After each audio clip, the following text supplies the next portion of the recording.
The events of early 2020 have created the prospect of a serious economic crisis, the like of which has not been seen in recent times, possibly ever. The impact and the full extent of the economic problems are unlikely to become clear for some time, but it's expected that they will have an influence for many years to come. Given this background, how do you deal with your finances in this situation? What are the considerations, the key factors, and the steps you need to take? In other words, how do you navigate an economic crisis at any moment in time when this may occur?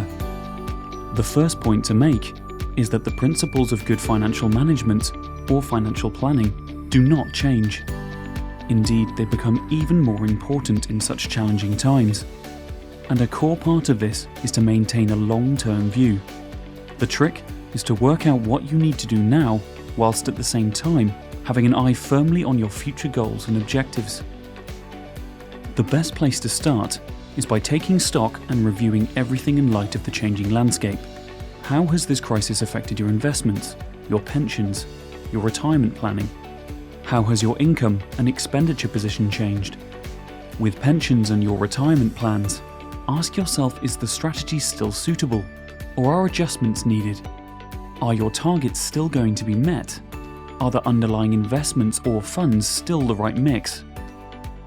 With investments and falling markets, in shares and commodities as examples, they will go up and down over time, and selling out in a down market is rarely a good idea. For example, since 1980, there have been 3 major downturn events. Each one saw major price reductions in UK shares, but all were followed by strong recoveries. Of course, there is no guarantee this will repeat, but it does show how things move up and down. Trying to get in and out of the market at the right time is next to impossible. However, it is still wise to check if a portfolio is invested appropriately, considering the new position, if the risk position has changed, or if income needs adjusting. You may have short-term needs, for example to raise some cash. Consider this with great care. Removing funds from your investment portfolio or pension plan, if this is an option, can have consequences. To highlight this, if you were to take money from your pension, this could mean you will not be able to make future contributions. Or if you are to withdraw funds from your investments, do you take the money from the riskier assets, which may have fallen in value, or the less risky assets? In all cases, are you sure you know the full range of options available to you in the short term? There may be options you haven't considered. Options such as various new government support schemes, adjusting your existing debts including mortgages, personal loans, finance deals, and credit cards, any or all of which could be reorganised to raise funds or save expenditure, or even both. And it's the way you mix these options, balancing them against each other, which could make a big difference. Advice and expert help in these cases can be invaluable.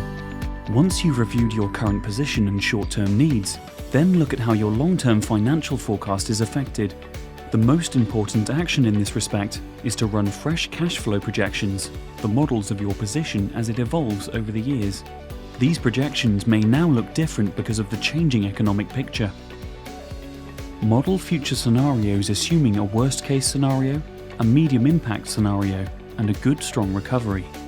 How do all these in their different ways affect your finances well into the future? This should help with decisions today, including ones around your income and expenditure position. It's always worth remembering the wise words, hope for the best, plan for the worst. These 2 steps, looking at the immediate impact and needs this creates, coupled with the longer-term modelling, should be brought together.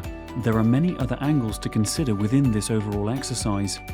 Things like reviewing your protection plans, such as critical illness cover and life assurance. Take a fresh look at the level of cover you have in place. Can this be reorganised at a lower cost or on better terms? Do you need to do something new to protect your family? And because of new threats, should you restructure your arrangements? You may wish to update your will or put in place a power of attorney, both of which could be vital to your family given current circumstances. Clearly, your situation will be dependent on your circumstances and future goals. The main message at times like these is review, review, review. Get expert help and advice. this is likely to be a tricky position to work through. Having someone work with you during this period who understands the financial landscape could be worth its weight in gold.